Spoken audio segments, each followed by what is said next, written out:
এই গরমে দই বড়া খেতে কার না ভালো লাগে। এর জন্য আমি নিয়ে নেবো কড়াইয়ের ডাল, মুগের ডাল, আদা কুচি, লঙ্কা কুচি আর পরিমাণ মতো লবণ। এরপর মিক্সিতে ভালো করে পেস্ট করে নিয়ে তারপর ভালো করে ফেটিয়ে নেব।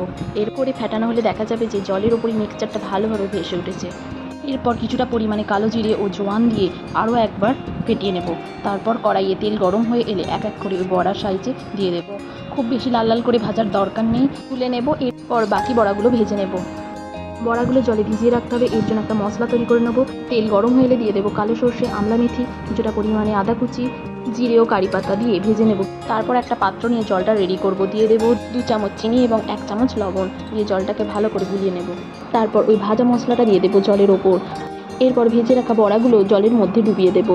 প্রায় 1 ঘন্টা মতো জলেতে ভিজিয়ে রাখতে হবে, বড়ার ভিতরে জলগুলো যেন ভালোভাবে প্রবেশ করতে পারে।